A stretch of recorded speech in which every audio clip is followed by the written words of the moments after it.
Iya, ini akan melakukan kegiatan pembelajaran. Tujuan pembelajaran hari ini apa ya, Bu?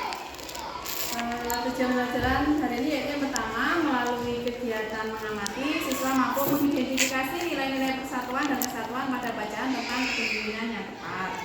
Kemudian, siswa mampu merancang teks pidato persuasif tentang bermusyawarah dengan kriteria tertentu setelah membaca contoh teks pidato dengan tepat. Yang terakhir, siswa mampu membacakan rancangan teks pidato di depan teman setelah membuat rancangannya sesuai dengan kriterianya dengan baik. Itu tadi, Bu, tujuan pembelajaran yang bisa capai pada pembelajaran. Ada 3 tujuan pembelajaran ya. Iya. Kemudian area pengembangan yang hendak dicapai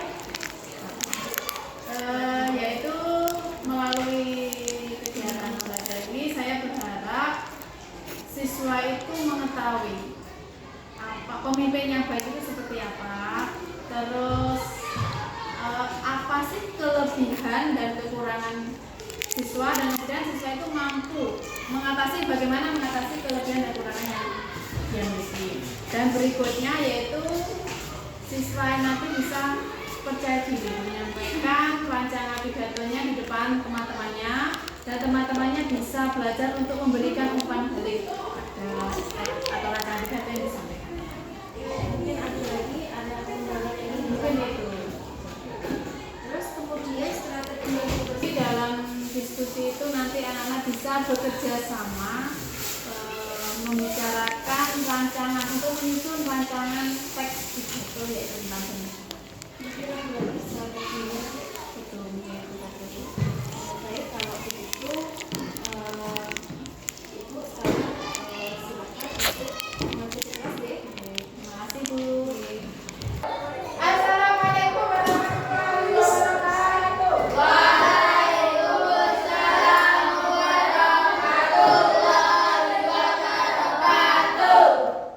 Gimana kabarnya hari ini? Sebelum mulai pelajaran hari ini, supaya kegiatan pelajaran kita berjalan lancar, mari kita berdoa bersama-sama. Hari ini yang memimpin doa, yang datang lebih awal, yang datang pertama hari ini siapa? Siapa? Yang datang pertama? Doa, ya coba Tiara sama Bening, mimpin doa. Bismillahirrahmanirrahim.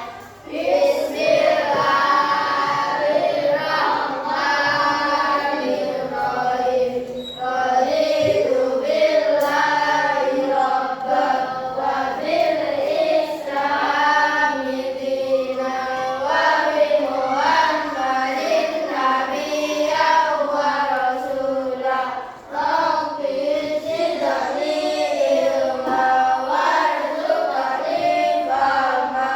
Amin.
Demikian tadi dari pembahasan kita di tema itu. Kita belajar di tema 7 kepemimpinan, subtema 3 ayo memimpin, pembelajaran yang kemampuanmu akan bermanfaat bagi anggota. Mari kita pelajari apa yang harus kita lakukan dan kemampuan apa yang harus kita miliki untuk menjadi seorang pemimpin. Adik-adik, apabila kamu ingin menjadi seorang pemimpin, kamu harus mengetahui siapa diri kamu sebenarnya, apa kelebihannya dan apa kekurangannya. Hal ini akan bermanfaat agar kamu tahu kemampuan apa yang harus kamu kembangkan. Kamu bisa belajar tentang kebutuhan dasar dari seorang pemimpin dari cerita di bawah ini. Nah, di sini ada cerita yang berjudul Semut dan Belalang. Yuk kita simak bersama-sama. Di bawah terik matahari, barisan semut berjalan rapi menuju sarang. Sudah puluhan kali barisan ini berjalan bolak-balik di bawah komando sang pemimpin. Setiap semut membawa bulir makanan di atas badannya. Tidak lebih dari satu bulir dapat dibawa semut, hingga tak cukup sekali atau 2 kali mereka bolak-balik menuju sarang. Sementara di antara hijau rumput di pinggir kolam, seorang belalang duduk santai menikmati semilir angin. Dari cerita tadi, apa yang dilakukan sekelompok semut? Mengapa mereka melakukannya? Ya, semut mengumpulkan apa? Bahan makanan untuk persediaan musim dingin. Menurut kamu, pada cerita Tadi sedang bekerja mengumpulkan bagaimanakah sikapnya belalang? Dia sikapnya bagaimana? Kurangnya puji tidak patut ditiru karena apa? Bermain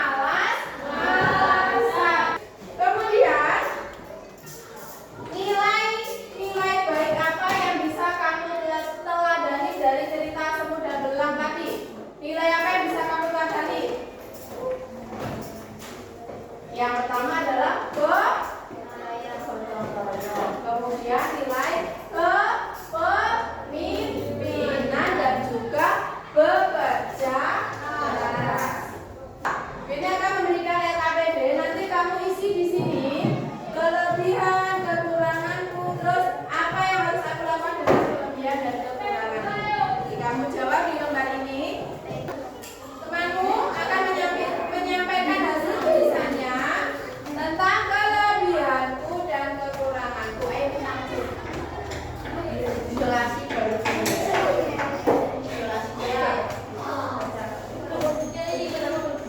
Ya, coba perhatikan semuanya.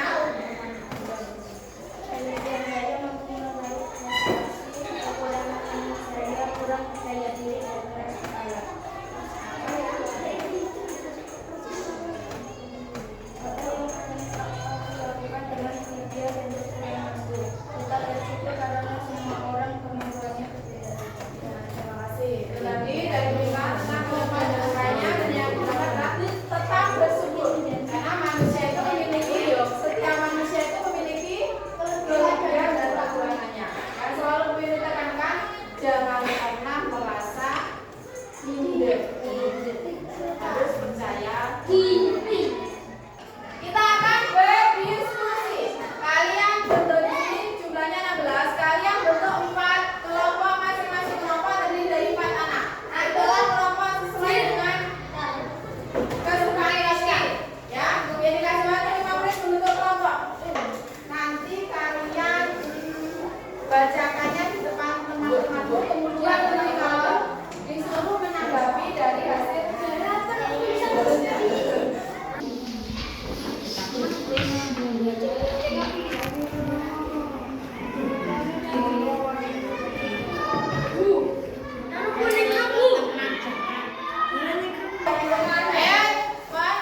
Yang lainnya diperhatikan. Silent please.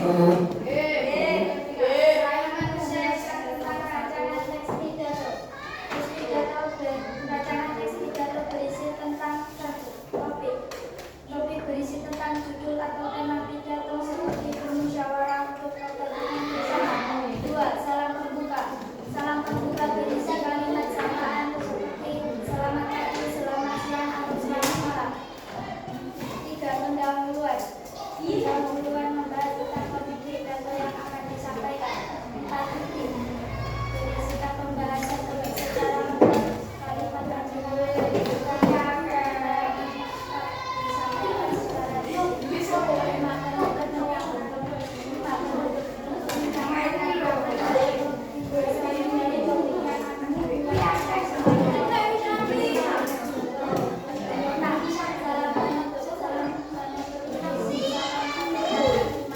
Itu tadi rancangan teks pidato dari kelompok 1. Dari kelompok lain, atau teman-teman mau menanggapi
ini terkait jalannya observasi di kelas kemarin, Bu?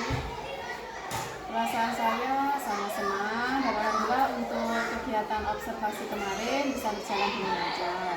Alhamdulillah berjalan dengan lancar ya, Bu. Bu, bisa diceritakan kembali area pengembangan apa yang Bu Yani lakukan di dalam kelas dan langkah-langkah pembelajaran apa yang sudah Bu Yani lakukan di kelas itu? Area pengembangan saya di dalam kelas kemarin kegiatan observasi yaitu areanya adalah pengetahuan dan keterampilan peserta didik. Untuk area pengetahuan yaitu peserta didik mengidentifikasi nilai-nilai persatuan dan kesatuan pada bacaan. Dan untuk area keterampilan, peserta didik mampu merancang teks pidato persuasif tentang musyawarah dengan kriteria tertentu setelah membaca contoh teks pidato. Dan untuk langkah-langkah pembelajarannya, saya sudah menyusun RTP dan menyiapkan media pembelajaran yang dibutuhkan. Baik, jadi ada 2 area yang dikembangkan ya, Bu. Area pengetahuan dan keterampilan. Nah, menurut Bu Yani, sejauh mana area pengembangan yang sudah Bu Yani sampaikan tadi? Apakah berhasil diterapkan di dalam kelas atau tidak, Bu? Menurut saya sudah berjalan dengan baik, akan tetapi masih ada beberapa kekurangan yang mungkin kedepannya bisa ditingkatkan lagi. Baik, jadi sudah sesuai nih, Bu. Menurut Bu Yani, masih ada hal yang bisa ditingkatkan, Bu? Ya, menurut saya yang perlu ditingkatkan bagaimana saya mengelola kelas yang baik, bagaimana saya melibatkan siswa agar terlibat aktif dalam kegiatan pembelajaran. Adakah tantangan yang Bu Yani hadapi ketika pembelajaran di kelas? Ya, tantangan yang saya hadapi ketika dalam pembelajaran yaitu masih ada beberapa siswa yang kurang aktif dan mereka asik bermain sendiri ketika pembelajaran berlangsung. Jadi masih ada yang belum aktif ya? Kira-kira menurut Ibu, apa sih yang menyebabkan murid tersebut kurang aktif dalam mengikuti pembelajaran Ibu? Mungkin karena saya kurang memfokuskan atau memperhatikan anak-anak sehingga mereka atau mungkin pembelajaran saya kurang menarik sehingga anak-anak asik bermain sendiri tanpa memperhatikan pembelajaran yang saya berikan. Jadi masih jadi dari permasalahan Bu Yani tadi, apakah rencana kedepannya Bu Yani untuk pembelajaran yang akan datang, Bu? Mungkin yang saya perlu lebih sering melatih anak-anak untuk berkolaborasi serta berdiskusi dengan temannya dan membiasakan anak-anak untuk terlibat aktif dalam kegiatan diskusi atau presentasi di dalam kelas, dan juga saya akan menyediakan media pembelajaran yang lebih beragam yang menarik perhatian siswa. Baik, jadi itu rencana Ibu ya. Kira-kira kapan Bu mau diterapkan? Nah, kira-kira kapan Bu akan menerapkan rencana kebaikan yang Bu Yani rencanakan tadi, Bu? Akan saya lakukan secepatnya, insya Allah minggu depan akan saya laksanakan supaya tujuan pembelajaran akan segera tercapai. Berarti minggu depan ya, Bu. Kira-kira siapa yang akan mengingatkan Bu Yani untuk pembelajaran tersebut, Bu? Dan saya juga akan berdiskusi dengan teman-teman sejawat, dengan kepala sekolah, dan juga minta bantuan polisi untuk membantu dan mengingatkan saya. Semoga rencana pembelajaran ke depan bisa berjalan dengan lancar ya, Bu.